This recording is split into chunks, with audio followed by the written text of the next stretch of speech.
आणि यानंतरची बातमी दोन नेत्यांमधल्या वादासंदर्भातली। ठाकरेंच्या पक्षाचे आमदार अनिल परब आणि राज्याचे गृहराज्यमंत्री योगेश कदम यांच्या सध्या जोरदार झुंपलेली आहे। या दोनही नेत्यांमध्ये आरोप प्रत्यारोपांच्या फैरी झडतात आणि अशातच योगेश कदमांचा गृहराज्यमंत्री पदाचा राजीनामा घ्यावा अशी मागणी अनिल परबांनी केली आहे। तर अनिल परबांच्या विरोधात हक्कभंग आणू असा इशारा योगेश कदम यांनी दिला। अनिल परबांकडनं खोटे आरोप करत नाहक बदनामी केली जाते असंही रामदास कदमांनी म्हटलंय। बारचा वाद काही थांबेना, पुन्हा भिडले परब आणि कदम।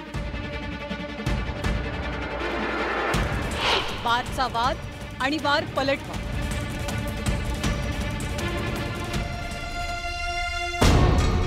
शिवसेना उभाटाचे नेते आणि आमदार अनिल परब आणि राज्याचे गृहराज्यमंत्री योगेश कदम यांच्यात आरोप प्रत्यारोपांच्या फैरी झडतात। ते कांदिवलीमधल्या सावली बारवर। हा बार योगेश कदमांच्या आईच्या नावावरती असून पोलिसांनी या बारवर केलेल्या कारवाईचा दाखला देत अनिल परबांनी टीकेची तोफ डागली। विशेष म्हणजे अधिवेशनातही अनिल परबांनी हा मुद्दा उपस्थित केला।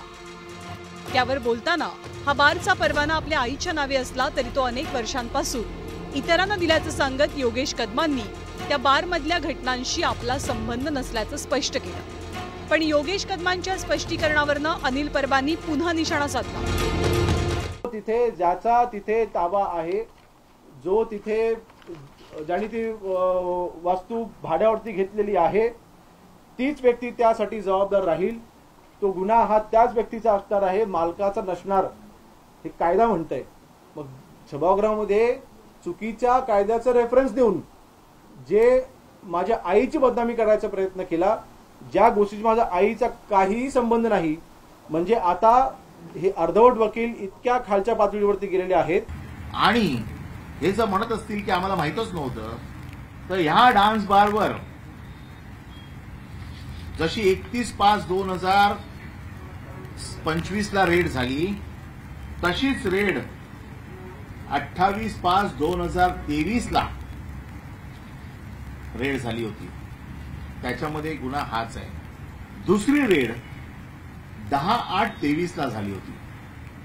म्हणजे दोन रेड याच्या अगोदर या बारवर झालेल्या आहेत आणि याचे पुरावे आहेत। आपल्या कुटुंबाची नाहक बदनामी होत असल्याचा आरोप योगेश कदम यांनी केला।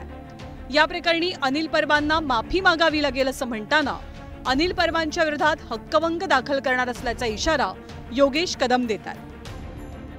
तर मंत्र्यांच्या प्रतापाचे पुरावे मुख्यमंत्र्यांना देणार असून गृहमंत्र्यांचा राजीनामा घेण्याच्या मागणीवरनं अनिल परबांनी आक्रमक पवित्रा घेतलाय।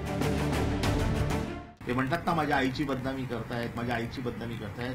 अरे लाज वाटायला पाहिजे की आपल्या बायकोच्या नावाने असे प्रकारचे बार उघडून तिकडे मुली नाचवायला शरम वाटली पाहिजे महाराष्ट्राला। महाराष्ट्राची मान खाली घातली तुम्ही की आपल्या पत्नीच्या नावाने। एवढं तर कळायला पाहिजे होतं की आपल्या पत्नीच्या नावाने हा बार चालतो, त्या बारमध्ये अश्लील डान्स चालतो, त्या बारमध्ये अश्लीलता पसरवली जाते आणि तुम्ही गृहराज्यमंत्री आहात महाराष्ट्राचे। तुमच्या आईच्या नावाने, आज तुमच्या आईच्या नावाला भट्टा लागला, तुम्हाला लाज वाटते ना? मग अशी कृत्य करता कशाला? त्यामुळे माझं मत असं आहे की मुख्यमंत्र्यांनी यांचा राजीनामा घ्यावा। माननीय सभापती महोदयांनी, अध्यक्ष महोदयांना मी पत्र देणार आहे की त्यांनी 35ची नोटीस दिल्याशिवाय मी सभागृहामध्ये अनुपस्थित असताना त्यांनी हे सगळे आरोप माझ्यावरती मंत्र्यांनी केलेले आहेत, जे नियमबाह्य आहे, ते रेकॉर्डवरून काढण्यासाठी मी सभापती महोदयांना आणि त्याच्यावरती रीतसर नियमानुसार कारवाई करण्यासाठी मी सभापती महोदयांना स्वतः पत्रव्यवहार करणार आहे आणि त्याची कारवाई करण्यास सांगणार आहे। आणि विधिमंडळामध्ये अनिल परब ह्याच्यावरती मी हक्कभंग देखील दाखल करणार आहे। अनिल परब त्या धमक्यांना भीक घालीत नाही। उद्या तिच्यावरती विधिमंडळामध्ये हक्कभंग दाखल योगेश कदम करणार, 100% करणार। कारण तो नियमबाह्य खोटे आरोप केलेले आहेत सभागृहामध्ये। केवळ सावली बार संदर्भातच नाही तर जगबुडी नदीमधला गाळ आणि वाळू उपशावरनं अनिल परबांनी अनेक प्रश्न उपस्थित करत योगेश कदमांना घेरलंय। जिओ टॅगिंग केलेले फोटो सुद्धा मुख्यमंत्र्यांना पाठवणार असं अनिल परबांनी सांगितलंय।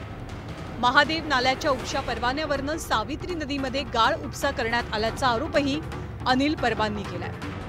हे दिल्याच्या नंतर जिथे गाळ काढायची परवानगी दिली होती, महादेव नाला नावाचा जो प्रकार आहे, मापळ गाव महादेव नाला, या महादेव नाल्याच्या ऐवजी त्यांनी गाळ काढला कुठे? सावित्री नदीचा। सावित्री नदीचा गाळ काढल्यावरती तो शेतीत सक्शन पंपने काढला, म्हणून कलेक्टरने त्याच्यावरती बंदी आणली। माझे कार्यकर्ते वाळू उपसा करतायत, आता कशावरीनं हायकोर्टाच्या परवानगीने ते तिथे काम करते हे मी पाहिलंय। आता माझ्या मिरवणुकीमध्ये माझा कार्यकर्ता जर का अधिकृत व्यवसाय करत असेल, हायकोर्टाच्या परवानगीने व्यवसाय करत असेल आणि त्याचे तुम्ही आमच्यावरती आक्षेप घेत असाल आणि बदनामी करत असाल तर आम्ही ते सहन करणार नाही। मग तुमचे कार्यकर्ते काय करतायत?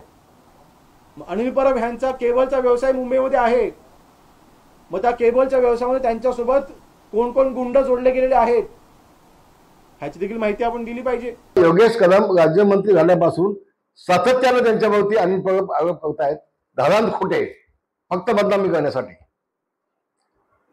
त्यांनी जो सभागृहामध्ये सातबारचा उतारा दाखवला होता योगेश कदमांच्या नावानं, तिथं त्या उतार्याच्या सातबाराच्या वरती एक घमेल देखील वाळू पडलेली नाही किंवा गाळ पडलेला नाही। धारांत खोटं। अनिल परब आणि कदम कुटुंब यांच्यातलं राजकीय वैर सर्वश्रुत आहे। अखंड शिवसेनेमध्ये असतानाही या दोघांमधनं विस्तव काही जात नव्हता। आता पुन्हा एकदा या दोघांमध्ये आरोप प्रत्यारोपांच्या फैरी झडू लागल्या। Bureau report, news 18 Lokmat.